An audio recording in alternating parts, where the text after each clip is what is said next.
नमस्कार दोस्तों, निकवी क्लासेज में आपका एक बार फिर से स्वागत है। दोस्तों हमारी क्लास चल रही थी आर्मी की में भी टेस्ट सीरीज चल रही थी हमारी। जो पीछे के लगे हुए क्वेश्चन थे वो हम करवा रहे थे और उसके साथ साथ नए जो नवीनतम क्वेश्चन जो वर्तमान में बनने के चांस है उसी की भी हम साथ साथ ये सीरीज में करवा रहे हैं। तो आज की क्लास में हम किसके बारे में चर्चा करेंगे? अन्य और क्वेश्चनों के बारे में चर्चा करते हैं। जैसे पहला क्वेश्चन क्या है, वर्तमान में लोकसभा में अधिकतम सदस्यों की संख्या कितनी है?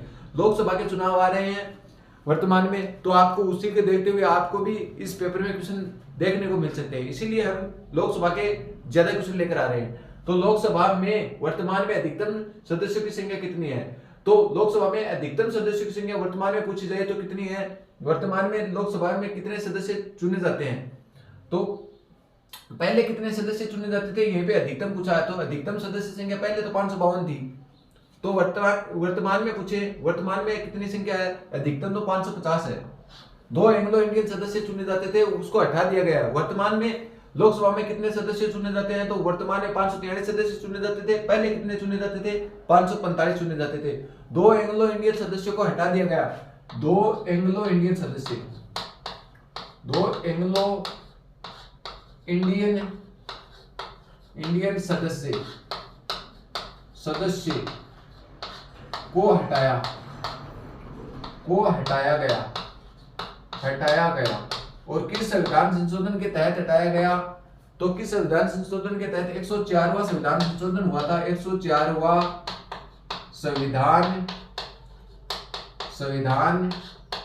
संशोधन के तहत 104वां संविधान संशोधन के तहत कब हुआ था? 2019 में ये हुआ था। और कौन से अनुच्छेद में 2 एंग्लो इंडियन सदस्य चुने जाते थे? तो अनुच्छेद 331 के तहत, अनुच्छेद 331 के तहत कितने एंग्लो इंडियन सदस्य चुने जाते थे? 2 एंग्लो इंडियन सदस्य चुने जाते थे, वो वर्तमान में नहीं चुने जाते हैं। तो पूछ लिया जाए लोकसभा में अधिकतम सदस्यों की संख्या, आपसे पूछ लिया जाए ये क्वेश्चन ऐसे ही हो, लोकसभा में अधिकतम सदस्यों की संख्या कितनी है? तो लोकसभा में अधिकतम सदस्यों की संख्या 550। वर्तमान में कितनी, पहले कितनी थी? तो 552। वर्तमान में लोकसभा के सदस्यों की संख्या कितनी है? तो वर्तमान में 543 है। ये वर्तमान में है।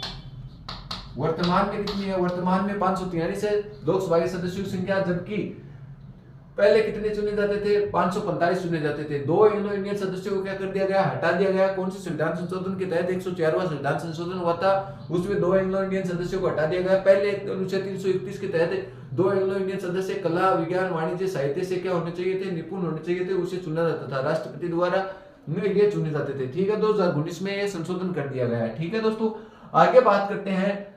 डाइमेकस किसके शासनकाल में भारत आया था? आपसे नीचे शासकों के नाम दिए हुए हैं। डाइमेकस किसके शासनकाल में भारत आया था?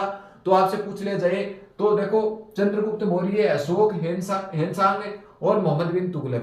तो आपको बता दूं, चंद्रगुप्त मौर्य के दरबार में कौन आया था? मेगास्थनीज आया था। कौन आया था?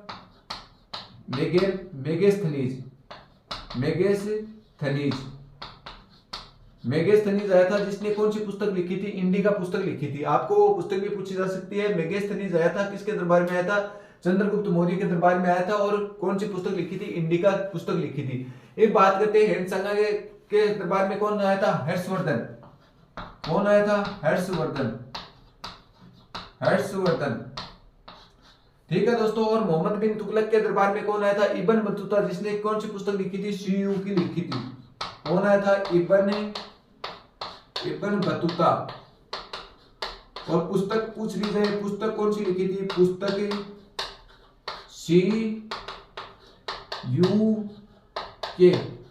शियू के पुस्तक किसकी है? इब्न बतूता की है। इब्न बतूता किसके दरबार में आया था? मोहम्मद बिन तुगलक के दरबार में आया था। मेगास्थनीज की पुस्तक का नाम है इंडिका।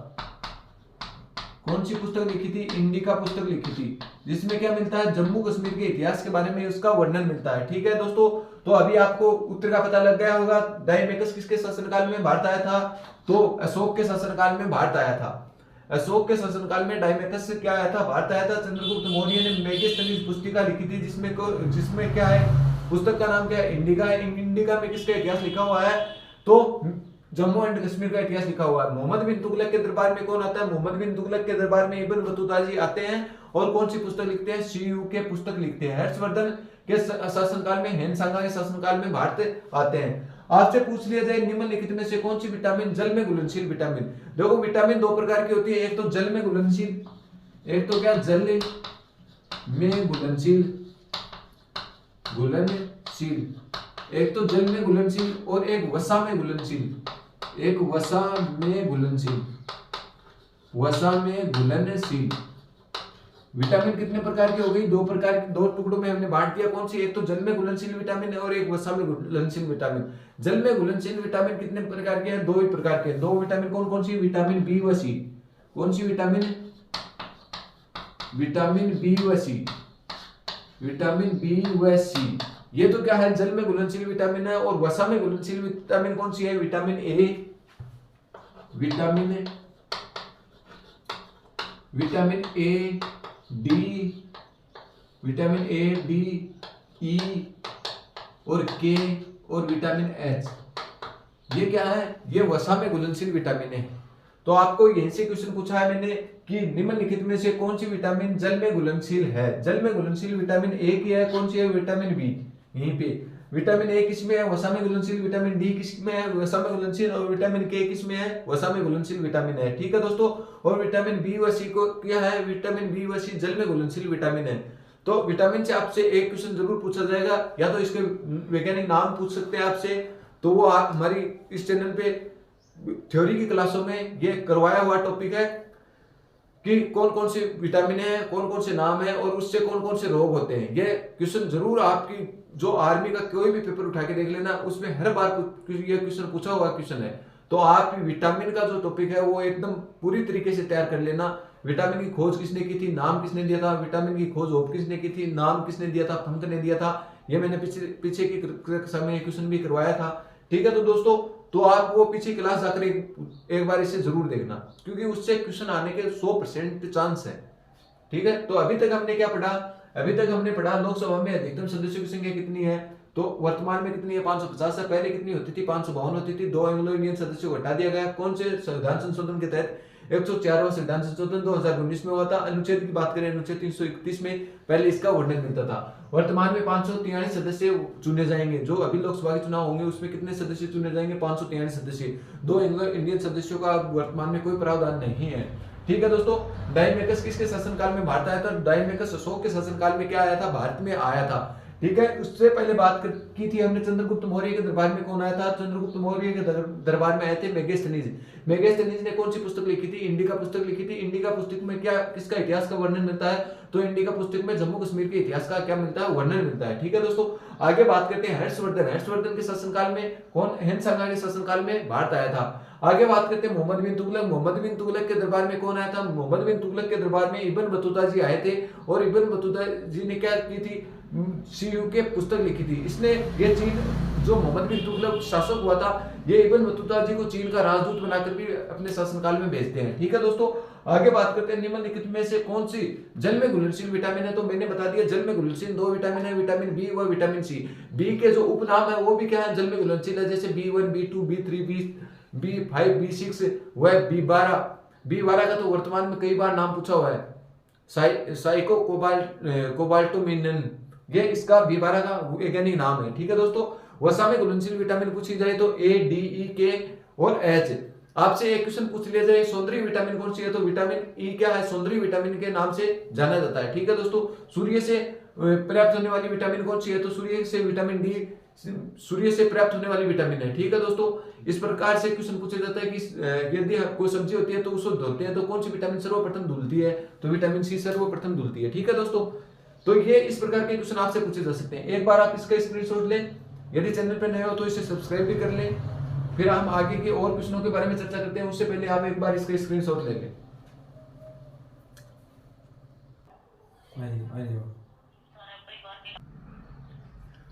दोस्तों आगे बात करते हैं चांद किसका उपग्रह है। जो हमारे ग्रह है उसके उपग्रह होते हैं, तो उसमें से चांद किसका उपग्रह है, आपको क्वेश्चन ये पूछा हुआ है। तो मैं आपको बता दूं, दो हमारे 8 उपग्रहों में से 2 ऐसे उपग्रह हैं जिसके कोई भी उपग्रह नहीं है, तो शुक्र तथा बुध। नोट लगा के लिख लो दोस्तों, नोट, शुक्र व बुध के, शुक्र व बुध के कोई उपग्रह नहीं है, कोई उपग्रह उपग्रह नहीं है, नहीं है। तो शुक्र व बुध के कोई भी क्या नहीं है, उपग्रह नहीं है। जबकि मंगल के दो उपग्रह हैं, कौन कौन से, फोबोस और डिबोस, फोबोस और डिबोस, डिबोस ये सबसे छोटा उपग्रह है, यह है सबसे छोटा उपग्रह है, छोटा उपग्रह है। तो आपसे पूछ लिया जाए सबसे छोटा उपग्रह कौन सा है, तो डिबोस सबसे छोटा उपग्रह है। और सबसे बड़ा पूछ लिया जाए तो गैनीमीड, गैनीमीड ये किसका है, बृहस्पति का, बृहस्पति का ये उपग्रह है। और क्या है सबसे बड़ा उपग्रह, सबसे बड़ा उपग्रह, उपग्रह। आपसे पूछ लिया जाए सबसे छोटा ग्रह कौन सा है, तो सबसे छोटा बुध सबसे छोटा ग्रह, ये क्या है, सबसे छोटा ग्रह, सबसे छोटा ग्रह, सबसे छोटा ग्रह आपसे पूछ लिया जाए तो कौन सा, बुध है। और सबसे बड़ा इसका ये गैनीमीड किसका है, बृहस्पति का, बृहस्पति का, बृहस्पति, बृहस्पति का क्या है, ये उपग्रह कौन सा, गैनीमीड सबसे बड़ा उपग्रह। और ये भी क्या है, सबसे बड़ा ग्रह, सबसे बड़ा ग्रह। आपसे पूछ लिया जाए सबसे बड़ा ग्रह कौन सा है, तो कौन सा है सबसे बड़ा ग्रह, बृहस्पति सबसे बड़ा ग्रह है। ठीक है दोस्तों, आगे बात करते हैं अगले क्वेश्चन की कि मानव शरीर की सबसे बड़ी हड्डी कौन सी होती है। तो मानव शरीर की सबसे बड़ी हड्डी आपसे पूछी जाए तो कौन सी है, स्टेपिज है, फीमर है, इनेमल है या यकृत है। तो आपको हड्डी पूछी जाए तो मानव शरीर की सबसे बड़ी,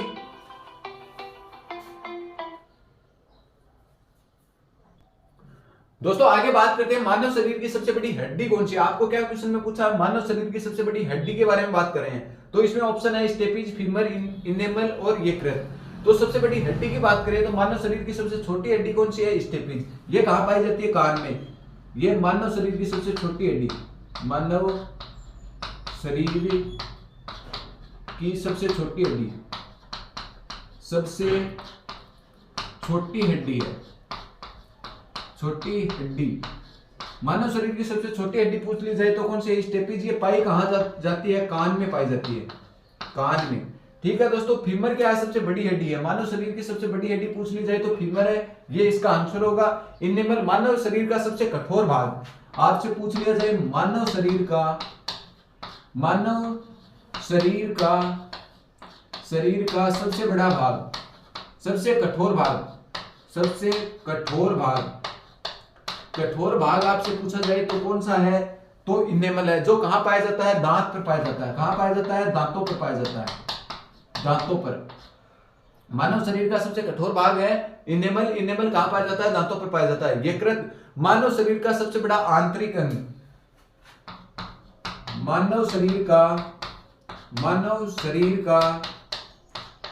का सबसे बड़ा आंतरिक अंग, सबसे बड़ा आंतरिक अंग, आंतरिक अंग।